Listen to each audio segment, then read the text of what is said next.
कहां गए वो सरकार जो 19 लाख रोजगार का वादा कर रहा था। आज वो सरकार भी खामोश नजर आ रहे, क्योंकि युवा जो अपने हक के लिए सड़कों पर उतरता है तो उसके ऊपर लाठी डंडा बरसाया जाता है, उनको सलाखों के पीछे ले जाकर के कूटा जाता है। और युवा जो पढ़ाई लिखाई में जिंदगी बर्बाद कर रहा है, उसको नौकरी मिल पाएगा या पढ़ाई लिखाई में अपना जीवन इसी तरीके से बर्बाद कर देगा। इसी सब मुद्दा पे बात करेंगे।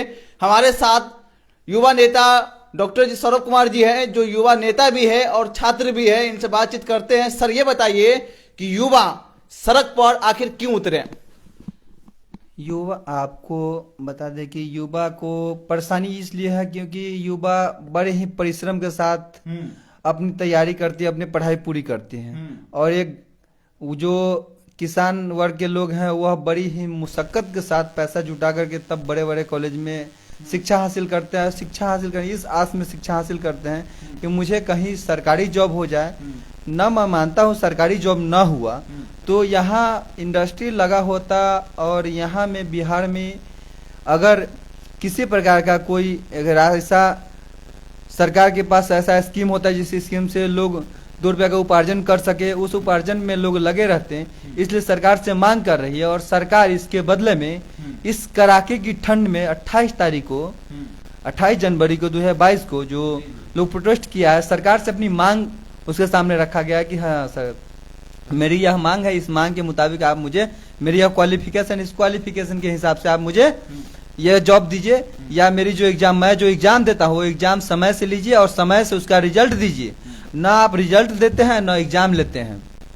यह सरकार की बहुत ही दुर्भाग्य की बात है कि सरकार अपना काम अपने दिए हुए निश्चित काल के समय से नहीं कर पा रही है। इस सरकार की सबसे बड़ी नाकामी है।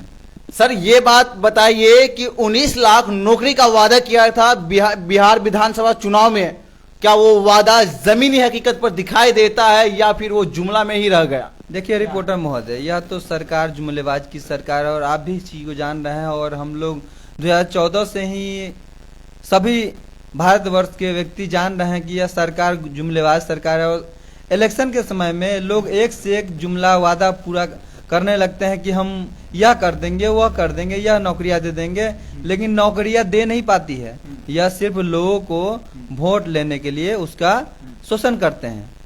जब वोट लिया हो जाता है तो क्या वो नौकरी और जो वादा करते हैं शायद वो भी भूल जाते हैं? जी, वादा तो भूल ही जाते हैं। वादा आपके सामने भूल जाते हैं, क्या वो भूल गए हैं?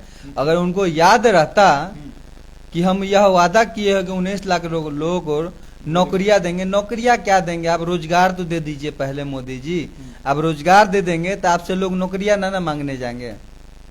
आपको बता दें, बिहार विधानसभा हो या फिर अलग विधानसभा में, जैसे अलग राज्य में चुनाव होना बाकी है, जैसे यूपी हुआ और भी जगह पंजाब में विधानसभा चुनाव होना बाकी है, और वहां भी ये जुमले इस्तेमाल किए जाते हैं, जितने भी युवा है उसको रोजगार दिया जाएगा, सरकारी जॉब दिया जाएगा। लेकिन इलेक्शन खत्म हो जाता है तो ना किसी को रोजगार मिलता है, ना जॉब मिलता है। और सबसे बड़ा समस्या युवा का ये है कि युवा सारी जिंदगी मेहनत से पढ़ाई करता है, और जब उसका रिजल्ट खराब हो जाए, जब रिजल्ट आने से पहले ही एग्जाम को कैंसिल कर दिया जाए, तो उस युवा पे और उस स्टूडेंट पे क्या बीतता होगा ये आप नहीं समझ पाते हैं और हम भी नहीं समझ पाते। लेकिन यहाँ जो हिंसा हुआ था, वो हिंसा का जिम्मेदार क्या स्टूडेंट है या यहाँ के सरकार है?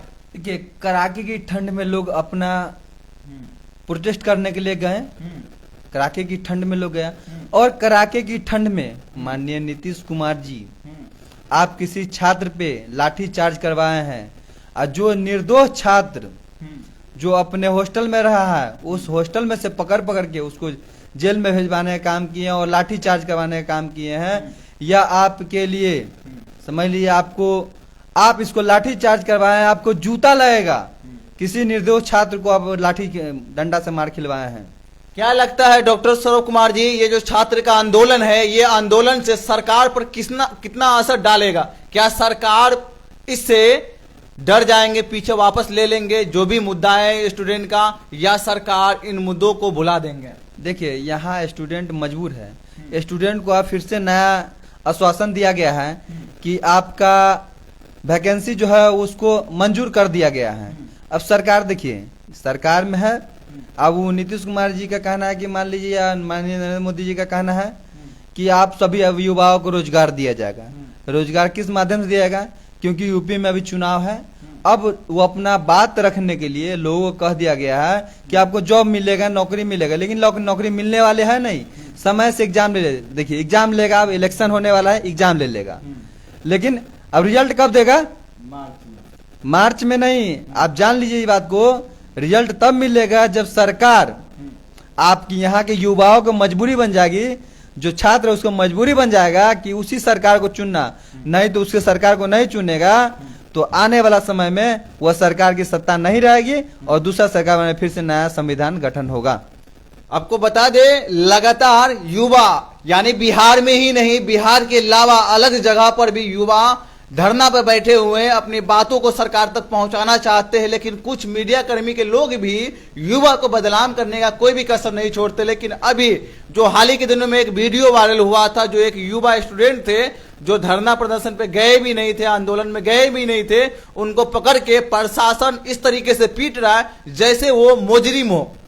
जी, यह आपको पहले ही हम बता दिए हैं, इससे थोड़ी देर पहले हम बताएं आपको कि जो निर्दोष छात्र है उस निर्दोष छात्र के साथ भी, देखिए इसमें निर्दोष या दोषी कोई हो नहीं है। हम आपसे आपका अपना कमाया हुआ हक मांगने जा रहे हैं, तो मैं दोषी कहाँ से हूँ? निर्दोष की तो खैर बात ही नहीं, इसमें हम दोषी है कहाँ? हम अपना कमाया हुआ हक आपसे मांग रहे हैं। आपके देश में हम रहते हैं तो मुझे इतना तो हक है ना, क्योंकि हम पढ़े लिखे व्यक्ति हैं, तो मुझे रोजगार मिलना चाहिए। रोजगार का मतलब हम ये नहीं आपको कह रहे हैं मोदी जी आप मुझे सरकारी जॉब दें, सरकारी जॉब नहीं, आप यहाँ प्राइवेट इंडस्ट्री लगाइए, वहाँ पे हम काम करेंगे, जो मेरी योग्यता है योग्यता के मुताबिक हम काम करेंगे। यानी सरकार के पास अभी भी, बिहार सरकार के पास 4.5 लाख नौकरी जो पेंडिंग में है, इसको बहाल क्यों नहीं करते हैं? जी, उनका तो यह अभी इलेक्शन का मुद्दा है। इलेक्शन जब इलेक्शन आता है तो उनका वैकेंसी निकल जाता है, उनका एग्जाम निकल जाता है, उनका रिजल्ट निकल जाता है। अच्छा, एग्जाम जब वो भी लिया जाता है जब इलेक्शन का समय होता है। जी, इसी की वजह से पब्लिक यहाँ गुमराह हो जाती है और स्टूडेंट गुमराह हो जाते हैं कि भाई आप किसको चुने। उसको नहीं चुनेंगे तो फिर नया सरकार बनेगी, नया सरकार में नया सिलसिले से काम होगी। इसकी वजह से मजबूरन लोग भाजपा को वोट देती है।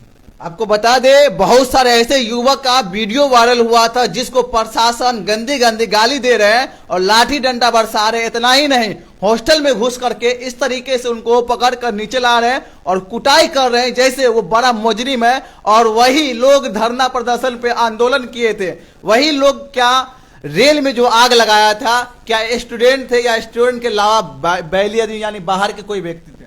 देखिए, इसमें सोची समझी साजिश है। इसमें कोई प्रूफ ये नहीं हुआ कि अभी तक कोई स्टूडेंट वही स्टूडेंट ही किया है या आंदोलन था। आंदोलन में कोई दूसरा व्यक्ति आकर के भी उसका फायदा उठा सकता था, उठाया भी है, जैसे किसान आंदोलन में देखने को मिला था। जी, एकदम राइट बोले हैं आप, किसान आंदोलन में ऐसा ही हुआ था। यानी आंदोलन होता है तो स्टूडेंट हो या कोई भी आंदोलन कर रहा हो, धरना प्रदर्शन कर रहा हो, उसको बदनाम करने का क्या लगता है कि सरकार का भी मिली भगत से होता है? जी, एकदम सोची समझी साजिश है कि लोगों को गुमराह किया जाए। यहाँ गुमराह करके ही रखा गया है, आजाद देश में गुलाम नागरिक बनाकर रखा गया आपको। आपको बता दे, बहुत जगह पर यह पुष्टि नहीं हो पाए कि स्टूडेंट ने ही रेलवे में आग लगाया, लेकिन जितने भी कांड हुए, जहां पर भी आग लगे, आगजनी हुई, पथराव हुआ है, इस सब में दोषी स्टूडेंट को माना गया है। ये बात कहां तक सही है डॉक्टर साहब? स्टूडेंट अगर गलत रहता तो आप में अगर सरकार में क्षमता है तो जाके पहले कन्हैया कुमार को अरेस्ट करके दिखाइए, तो वहां तो आप कुछ कर नहीं सकते हैं, क्योंकि वह शिक्षित है और वह पहुंचा हुआ व्यक्ति है, वो उसके पास वह हुनर है, वह ताकत है कि वह आपको झुका सकता है। यहाँ के स्टूडेंट के साथ आप जो गलत कर रहे हैं, माननीय नरेंद्र मोदी जी, आपका भला नहीं होगा। डॉक्टर साहब, खान सर थे पटना के, उन्होंने एक वीडियो जारी किया था, क्या इनको ऐसे जो धरना दे रहे थे स्टूडेंट, हिंसा का रूप ले लिया या फिर उसकी खान सर की भी लापरवाही है इसमें? क्या देखिए, इसमें खान सर का भी थोड़ा गलत है, क्योंकि खान सर एक दिन पहले बोले थे कि 28 तारीख को प्रोटेस्ट किया जाएगा, और खान सर ठीक उसी के 28 तारीख को ही दिन एक वीडियो वायरल किया कि आप लोग नहीं जाएं, कि आपके जाने से कहीं किसी दूसरे प्रकार का मुद्दा उखड़ जाए, आपकी सरकार जो है आपके जो वादा है उस वादे पे मंजूरी दे दिया है और न जाने खान सर का क्या मिली भगत है, और खान सर भी इसको विशेष जानेंगे, ये अंदरूनी बात है और हम लोग इतना विशेष अभी तक नहीं जानकारी हो पाई है, और आप ही लोगों के मीडिया के माध्यम से जानकारी होगी। एक सवाल और पूछेंगे, जो खान सर ये बता रहे थे कि स्टूडेंट का सारी मांगों को पूरा कर ली गई है, लेकिन अब तक प्रेस कॉन्फ्रेंस नहीं किया गया, मीडिया के सामने बात नहीं रखा गया है कि क्या वो बात थे स्टूडेंट का जिसे वो सरकार भी मान लिया है। जी, मेरा भी यह, मैं वही तो बोला हूँ ना कि मुझे यह जानकारी अभी तक मिली ही नहीं है किसी ठोस मीडिया के माध्यम से कि मान लीजिए आप हमारा कौन कौन मांग पूरा किया गया है। और खान सर बोल दिए मान लीजिए जब तक आप हमें रिटर्न में नहीं देंगे मोदी जी, तब तक इसका कोई मतलब नहीं बनता ना। आप कल ही कह दीजिएगा नहीं हम नहीं माने हुए थे। अच्छा, यानी सरकार मुकर भी सकता अपने वादों के साथ। जी, इससे पहले कई बार मुकर चुके हुए हैं, मुकरना क्या वो उनकी तो आदत है मुकरना। आपको बता दे, किसान आंदोलन की तरह क्या स्टूडेंट का जो आंदोलन चल रहा है, जो धरना दे रहे हैं, क्या ये भी चलता रहेगा?